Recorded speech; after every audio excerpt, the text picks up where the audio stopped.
Ayya shama akkam jirtu hordoftoota fi kabajamtoota OTS Elsay channel hundumti keessa nagaa keessanii ani nagaa kiyya waaqayyo naa galatu kunoo arramu wanta baay'ee isin ajaa'ibu tokkoon isiniif qabadhee dhufe arra wanti isiniif qabadhee dhufe immoo WhatsApp nama kamiyyuu daqiiqaa tokko waan hin guunne gidduutti akkaataa itti haakii gochuu dandeessa yookiin akkaataa ittiin WhatsApp nama barbaadan daqiiqaa tokko gidduutti to'achuu dandeessan isinitti agarsiisa jechuudha. Garuu isa dura wanti isiniin jechuu barbaade tokkotu jira. Baay'een keessan yennaa wanta akkasii isinitti agarsiisu wanta dabaa nutti agarsiistee hawaasi keenya wal ficcisiisa jettanii warri yaadanii tenshini garaagaraadha warri yaadanii jirtu jechuudha. Garuu ana akka mataa kiyyaatti akka inni itti yaadu jechuudha. Wantoota siistemii bilbilaa wajjin wal qabatan namni bilbila qabatu kamiyyuu siistemii bilbila irratti isa miidhanii fi kan isa gargaaranii adda baasee beekuu qabaan jedha hordoftoota tiyya. Sababiin isaa immoo bara addunyaan wantoota xiqqaa kanarra darbee wantoota gurguddaa walitti agarsiisaatii jiru keessa wantoota akkasii irratti wal caqacaquu hin qabnuun isiniin jedha. Sababiin isaa wanta kamiyyuu wanta nu miidhuu fi wanta nu gargaaru adda baafannee beekuu qabnan isiniin jedha. Beekumsa walagalaaf iyyuu nu fayyada jechuudha. Kanaaf arraa akkaataa itti daqiiqaa tokko gidduutti WhatsApp nama kamiyyuu to'achuu dandeessan isinitti agarsiisa jechuudha daawwattoota tiyya. Kanaaf hanga xumuraatatu viidiyoo kana addaan hin kutiin daawwadhaan isiniin jedha. Guyyaa har'aa gara chaanalii kanaa kan dhuftan yoo jiraattan immoo baga nagaan dhuftan anaa dhufuu isiniin jedheera. Ani maqaan kiyyaa Elsay jedhama jalarraa immoo OTS Elsay ka jettu subscribe gochuudhaan akkasumas illee mallattoo bilbilaa kan fuula duraan jirtu cuqaasuudhaan viidiyoon isiniif gadhiisu hundisa akka inni ofiin isin qaqqabu godhachuu ni dandeessu isiniin jedha. Warri gaaffii na gaggaafattan illee ni jirtu jechuudha. Warri gaaffii na gaggaafattan egaa bilbila koo namni yoo hordofaa jiraate akkamitti ofirratti beekuu danda'a kan jedhu baay'ee gaaffii akkasii baay'ee argeetiin jira jechuudha chaanaalii koo jalatti. Kanaaf egaa furmaata kan isiniif ta'u jechuudha. Ani ammaan dura viidiyoo hedduu isiniif gadhiiseetiin jira. Dheengaddas dubbadheetiin ture. Viidiyoo barumsa isiniif ta'an kan isin gargaarani wantoota bilbilaa wajjin wal qabatan siistemii baay'ee jechuudha. Viidiyoo isaa isiniif hojjedhee gadhiisee waan hin jiruufi chaanaalii koo keessa seentanii gara booda xiqqoo ishee chaanaalii koo keessa gad seentaniini wantoota baay'ee ni argattu isiniin jedha hordoftoota tiyya. Kanaaf achirra galtanii hordoftanii irraa barattanii akkasumas illee waan isin fayyaduu fi ilaaluu qabduun isiniin jedha. Xiqqoo ishee haasan isinitti baay'ee dhiifama. Amma gara barumsichaan isin deemee isinitti agarsiisa. Sirriitti steepii kiyya hordofuu qabdu jechuudha. Gara iskiriinii deemeedha waan isinitti agarsiisu waan ta'eef sirriitti steepii kiyya hordofaan isiniin jedha. Amma gara barumsichaatti isin dabarsa. Okay, kun hordoftoota tiyya walitti deebineeti jirra. Egaan jalqaba irratti wanti isin jechuu barbaadu steepiin irraa isinitti agarsiisu baay'ee salphaadha jechuudha hordoftoota tiyya. Isinumti sirriitti steepii kiyya hordofaa. Jalqaba irratti wanti isin barbaachisu jechuudha. Silkii keessan irraa akka dhuftaniini kiroomii keessan irra galtu jechuudha. Jalqaba irratti silkii keessan irra dhuftanii kiroomii keessan irraa akka seentaniini wanti isin jettanii barreessitanii jechuudha hordoftoota tiyya gubbaa kanarratti WhatsApp web jettanii barreessitu jechuudha. Akkuma iskiriinii irratti argaa jirtanii WhatsApp web jettanii bifaan isinitti agarsiise kanaatiin ni barreessitu jechuudha. Achii booda WhatsApp web jettanii ergi barreessitanii booda sarchii gootu jechuudha. Ergi sarchii gootanii filannoo isiniif dhufutu jira hordoftoota tiyya. Filannoon isiniif dhufu kunoo akkuma argaati jirtanii WhatsApp web kan jedhu kan jalqaba irratti jiru kana isiniif fida jechuudha. Garuu iddoo kana irratti wanti isin dagachuu hin qabne jechuudha. Xiqqoo ishee gubbaa kana irratti jechuudha. Mallattoo tuqsadee wayii yookiin dooktiin sadii ni jirti. Ishee akka cuqaastaniini wanti isin argattanii deeskitooppii saayitii kan jedhu jira iddoo kana irratti. Deeskitooppii saayitii kana ibsuu qabdu jechuudha. Mallattoo raayitii kana cuqaasuu qabdu. Achii booda ergi isa cuqaastanii bifa kanaatiin bifa kompiitarra hojjetuutiin isiniif hojjeta jechuudha. Kanaaf ergi inni akka kanatti isiniif fidee booda WhatsApp web kan jedhu isa jalqabarra jiru kana filannoo kana filattu. Achii booda akka isa cuqaastaniini wanti inni isiniif fidu jechuudha. Dirqama deeskitooppii saayitiin keessanii oonii ta'uu qabdi isheen kun anamma isinitti agarsiise ni ta'uu qabdi jechuudha. Kanaachi isiniif hin dhufu jechuudha wanti kun. Dirqama kana deeskitooppii saayitii kana ibsuu qabdu jechuudha. Achii booda amma bifa argaa jirtan kanaatiin reedii isiniif ta'a jechuudha. Ofiisaatti reedii isiniif ta'a. Xiqqoo ishee sikeendota muraasa ni hedduu jechuudha. Sikeendota aga 30 yookiin 20 ni hedduu jechuudha. Haala konnekshinii keessaniitu murteessa jechuudha. Jalqabarra gaa akka kanatti ergi inni isiniif dhufee achii booda wanti isin gootanii ofitti zuumii gootu jechuudha. Bifa kanaatiin hordoftoota tiyya kan inni isiniif dhufu ofitti zuumii gootu jechuudha hordoftoota tiyya.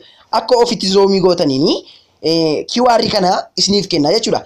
QR kana bilbila keessan irratti ergi isiniif kenne amma wanta hundumaayyuu wanta bilbila keessan irratti gochuu qabdanii xumurtanii jechuu qabdu jechuudha.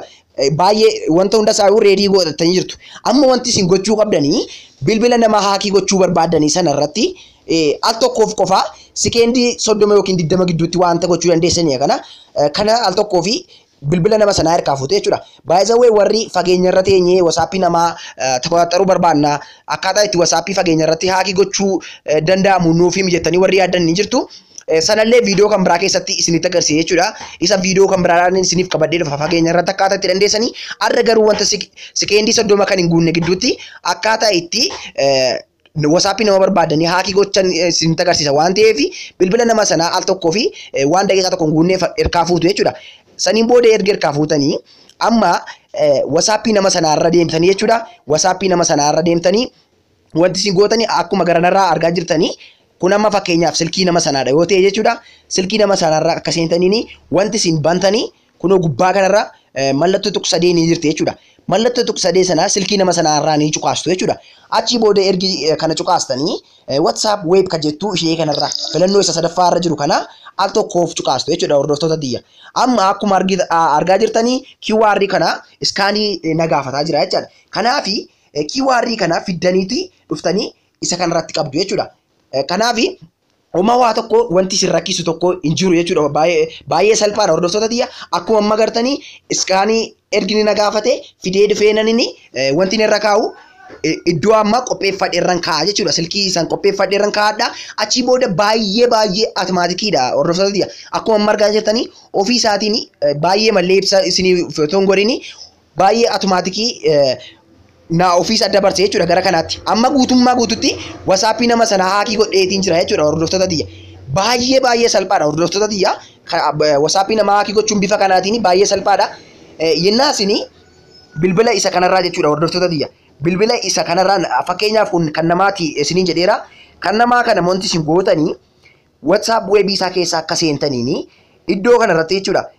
WhatsApp web akka cuqaastaniini QR isin gaafata jechuudha. QR isin gaafata amma wanta hunda isaa hin xumurtu jechuudha. Gara boodaarra isiniif galaatiin jiru jedhee yaada.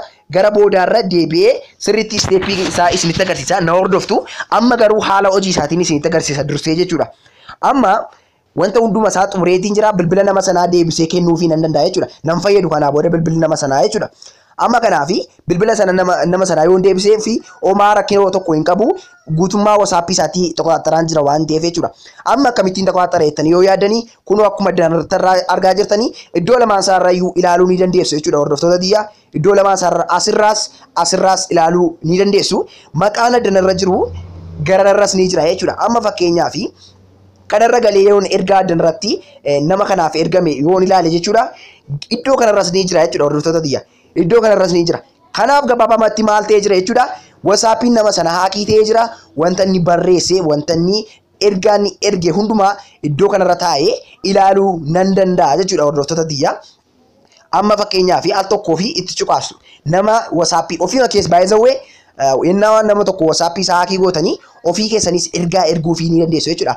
Nama sana fakkaatanii addanarra teessanii amma nama barbaadanii erguufii akka barbaadaniin jaalallee isaa haa ta'u nama kamiin iyyuu jechuudha. Nama kamiin iyyuu argaa jirtan jechuudha. Meesheejii namni sun ergee gede kanarratti jechuudha. Gode kanarratti isiniif fida xiqqoo ishee haala konnekshinii keessanitti murteesse isiniin jedheera. Innaa zuumii gootanii quba lamaatiin yoo deemsistan isiniif wayya jechuudha. Amma loodii gochaa jira jechuudha hordoftoota diyyaa.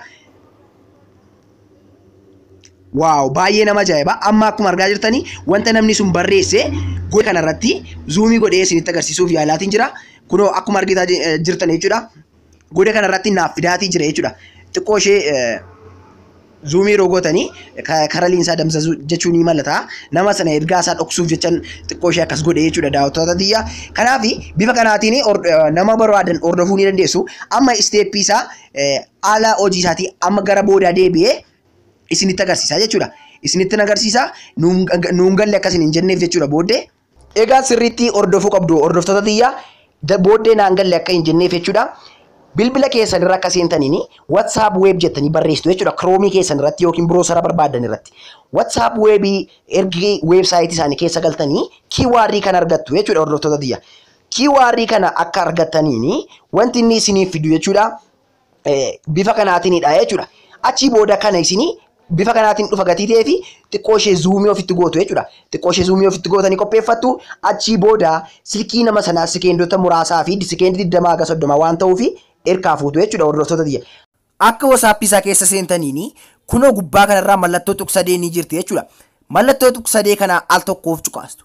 Achi booda WhatsApp web kan jettu ishee kanarraa al tokkoof cuqaastu jechuudha. amma akkuma argaa jirtanii kuni inni argitan kuni iskaanii gochuuf qophaa'aadha jechuudha. Isa iskaanii gochuuf jedhaa jiru kana eessa geessitu gara silkii keessanirra qabdu jechuudha.